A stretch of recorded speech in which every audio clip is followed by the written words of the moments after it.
Well, the last and the final question, if you give the answer. My English is not so good, but আচ্ছা, thank you. প্রথম কথা যে সত্যজিৎ রায় একবার একটা প্রশ্ন একবার লেখায় বলেছিলেন তাদের ফিল্ম এবং আমাদের ফিল্মকে বোঝাতে গিয়ে যে হলিউডের কাছে দুরন্ত প্রযুক্তি আছে, ওরা এক ধরনের স্পেকটেকল তৈরি করবেন, আমাদের কাছে মানবিক সম্পর্কের গল্পগুলো আছে, সেই জায়গা থেকে আমরা এক ধরনের মানবিকতার দলিল রচনা করব। এটা কি অনেকটা সেই সত্যজিৎ রায়ের ইন্টিমেট সিনেমাকেই আপনার মানে ওয়েস্ট ধরার চেষ্টা করলো? Satyajitray, where in one of his book, ourfilmstheirfilmssatyajitray, has said that Hollywood has a lot of technology and they can create extravagant films. We go by the human taste. And do you also somewhere touch that chord and make your film that way? Completely, I do. I think Hollywood films have a place, but not for me to make them. I've been offered many Hollywood films. I've decided I don't want to work that way, and I do think I would not be very good at making Hollywood films.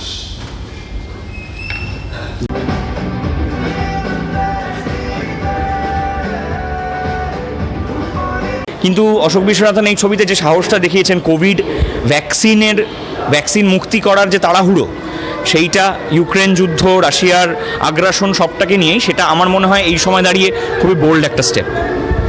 শেষ প্রশ্ন আজকের মতো, ভূতের রাজার সাথে যদি এক্ষুনি তোমার দেখা হয়, তিনটে বর কি চাইবে? প্রথম চাইবো যে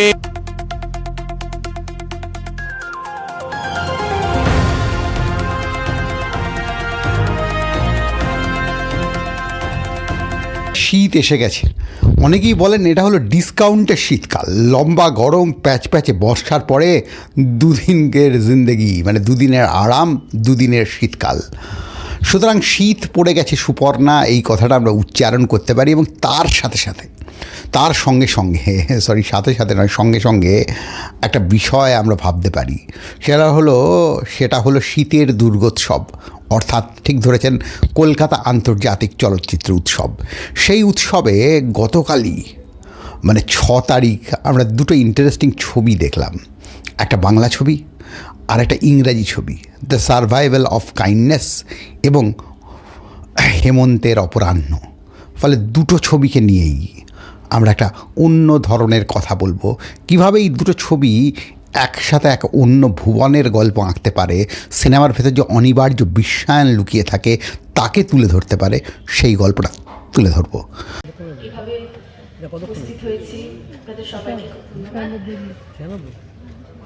আজকে আমাদের পরবর্তী নিবেদন হলো একটি অস্ট্রেলিয়ান ছবি যার নাম দ্য সার্ভাইভাল অফ কাইন্ডনেস, পরিচালনায় rolfdeheer।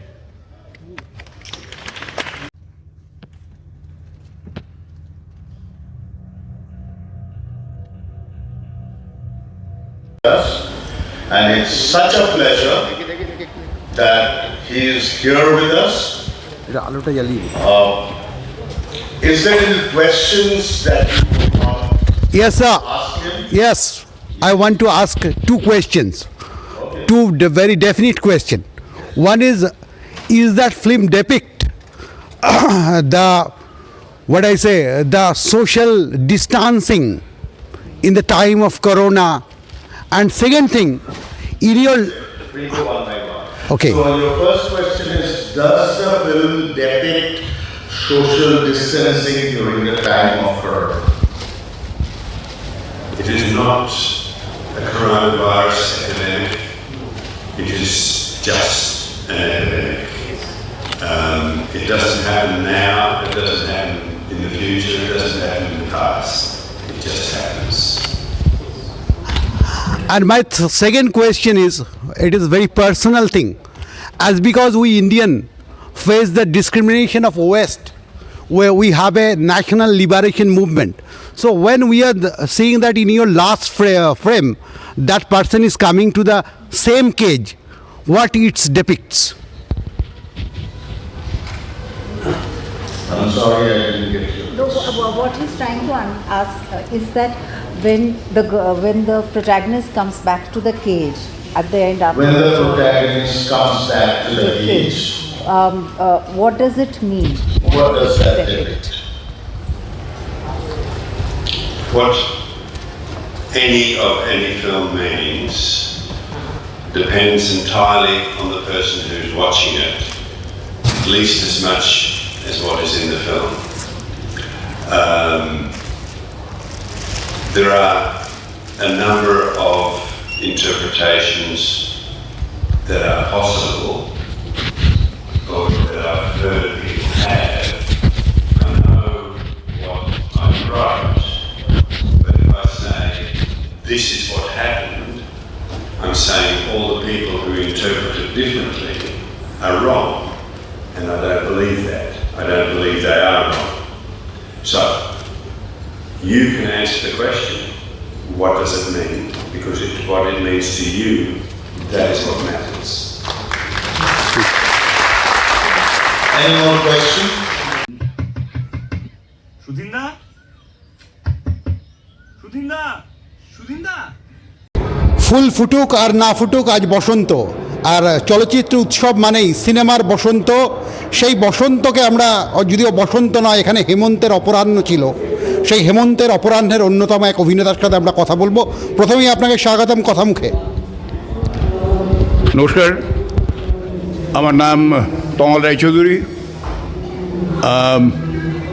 ছবিটাই হেমন্তের অপরাহ্ন, পরিচালক হচ্ছেন অশোক বিশ্বনাথন, কাহিনী নম্বর। অশোকের সিনেমার একটা বৈশিষ্ট্য হচ্ছে খুব সহজ, খুব লিনিয়ার, খুব মানে একটা লাইনে চলে এরকম হয় না, অনেক রকম প্যাচ থাকে, কায়দা থাকে। সেটা কিছু লোকের ভালো লাগে, কিছু লোকের না, সেখানে বৌদ্ধিক জায়গাটা অনেক বেশি, ভাবনা দিয়ে ছবিটা দেখতে হয়, এটা দেখা উচিত। তাই সেটা আমরা সেই জায়গায় যাচ্ছি না, লিনিয়ারিটি নন লিনিয়ারিটি নিয়ে ডিবেট আছে, সেই জায়গায় যাব না। আমি আপনার অভিনয় নিয়ে তমালবাবু একটা জায়গায় যাব। আপনি যখন একজন মানুষকে অপমান করছেন এই ছবিতে যেটা দেখানো হচ্ছে, এটা সিনেমা সম্পর্কে একটা প্রোটোটাইপ নিয়ে কি তুলে ধরছে না, যে সিনেমার অভিনেতা মানেই সে একটা লার্জার দ্যান লাইফ হবে, সে সাধারণ মানুষের থেকে একটা বড় দূরত্বে থাকবে? ব্যক্তিগত জীবনে কি আপনি এই কাজ কখনো করেছেন? করিনি। তার দুটো কারণ আছে। প্রথমত, আমি সেই অর্থে সেরকম বিখ্যাত দিকপাল অভিনেতা নই, স্টার নই। মানে আমি দেখেছি আমার নিজের অভিজ্ঞতা থেকে। আমি কোন দৃশ্যটার কথা বলতে পারছি, বুঝতে পারছেন তো, যেখানে আপনি একজনকে অপমান করছেন শুটিংয়ে এসছে বলে, এই ছবিটা আছে। হ্যাঁ, আমি জানি সেই ওটা, কিন্তু তার একটা অন্য দিকও আছে। ওই সে একই লোক, মানে আমি যে চরিত্র করেছি সেই একই লোক বিবেকের সঙ্গে, বিবেক মানে খুব বিখ্যাত ক্যামেরাম্যান, বিবেকের সাথে কথা বলছে, তখন কিন্তু সিনেমার ভ্যালুসগুলো, সিনেমার যে পজিটিভ দিকগুলো, এগুলো বলছে। আর সত্যি তো আমরা যখন কাজ করি অনেক রকম বিরক্তি, অনেক রকম হয়, মানে ডিস্ট্র্যাকশন হয়। আপনার আছে ওই যে গল্পটা হচ্ছে সিরিয়াল, বিশেষ করে সিরিয়ালে আপনার ওই যে গল্পটা হচ্ছে আপনি কি পরে মারা যাবেন, আমি কী উত্তর দেবো, আমি নিজেই ছাতা জানি না, এরকম আর কি হয়। তমালবাবু, আপনি তো আজকের মতো শেষ প্রশ্ন, আপনি তো দীর্ঘদিন ধরে আমাদের এন্টারটেইন করছেন অভিনয়ের ভেতর দিয়ে। আপনার কি মনে হয় যে কন্টেম্পোরারি বাংলা চলচ্চিত্র আপনাকে সেই অর্থে ইউজ করতে পেরেছে? অনেক বেশি ইউজ করেছি, খুব ভালো করেছি। আমার কারোর প্রতি কোনো ক্ষোভ নেই, আই হ্যাভ নো রিগ্রেটস এবং নো অ্যালিগেশন, কারোর বিরুদ্ধে কোনো অ্যালিগেশন নেই। ঠিক আছে, হয়েছে, ঠিক আছে, অল ইজ ওয়েল। ঠিক আছে, maybe a few ups and downs.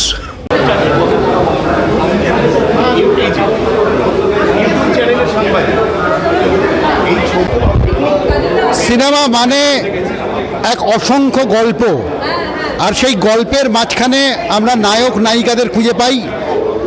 আন্তর্জাতিক চলচ্চিত্র উৎসবে আমরা একটু আগেই হেমন্তের অপরাহ্ন দেখলাম, এবং সেই চলচ্চিত্রের অন্যতম অভিনেতা ঋতব্রত মুখার্জি, তরুণ প্রজন্মের অভিনেতা, একদম 100% তারুণ্যকে নিয়ে আমরা কথা বলবো।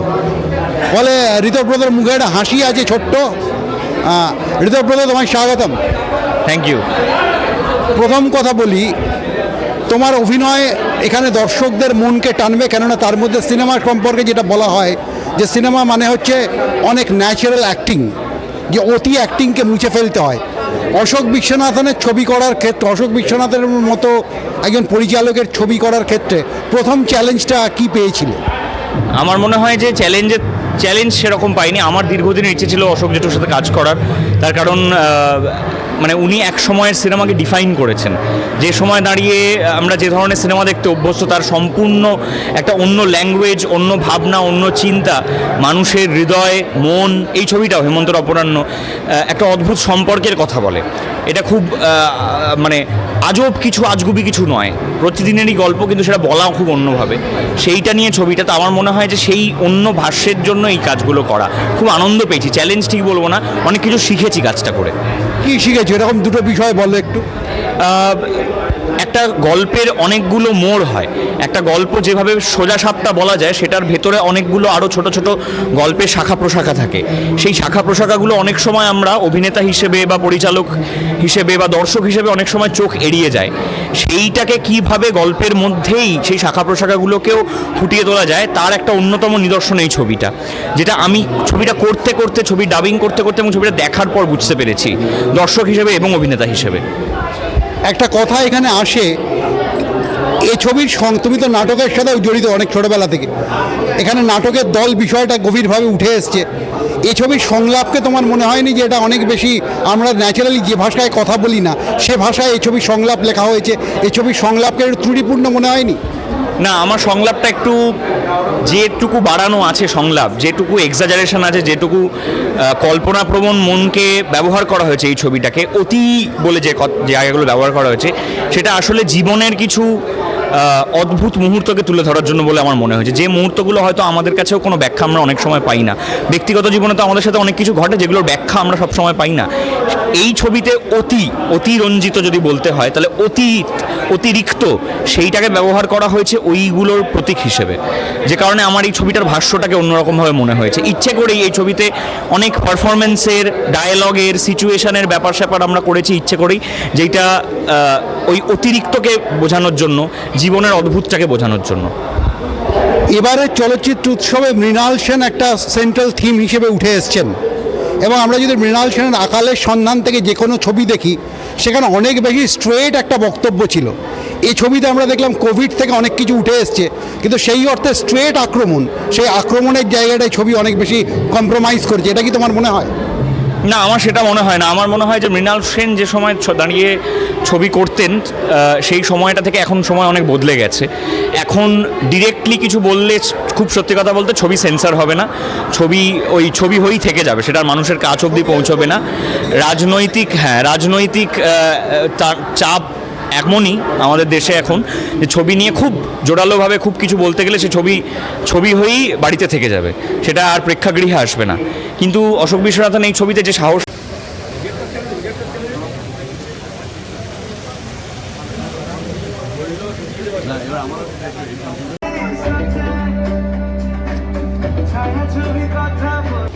Well, the last and the final question, if you give the answer.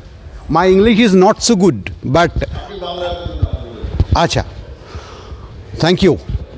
প্রথম কথা যে সত্যজিৎ রায় একবার একটা প্রশ্ন, একবার লেখায় বলেছিলেন, তাদের ফিল্ম এবং আমাদের ফিল্মকে বোঝাতে গিয়ে, যে হলিউডের কাছে দুরন্ত প্রযুক্তি আছে, ওরা এক ধরনের স্পেকটেকল তৈরি করবেন, আমাদের কাছে মানবিক সম্পর্কের গল্পগুলো আছে, সেই জায়গা থেকে আমরা এক ধরনের মানবিকতার দলিল রচনা করব। এটা কি অনেকটা সেই সত্যজিৎ রায়ের ইন্টিমেট সিনেমাকেই আপনার মানে ওয়েস্ট ধরার চেষ্টা করলো?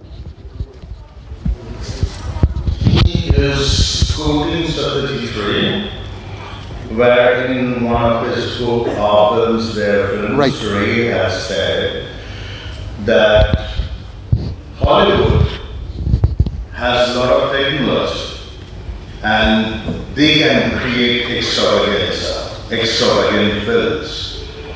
We go by the human page, and do you also somewhere touch that chord and make your film that way? Completely, I do. I think Hollywood films have a place, but not for me to make them.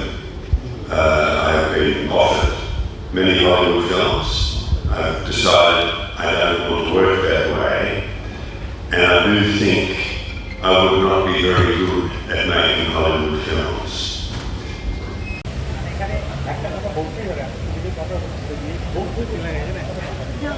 শেষ প্রশ্ন আজকের মতো, ভূতের রাজার সাথে যদি এক্ষুনি তোমার দেখা হয়, তিনটে বর কি চাইবে? প্রথম চাইবো যে ভূতের রাজা যেন একবার পৃথিবীর ওপর দিকটায় গিয়ে পৃথিবীটা পুরো গোলটা সেটা দেখে যেখানে যেখানে মানুষ কষ্টে আছেন তাদের কষ্টগুলো এক্ষুনি মিটিয়ে দেন।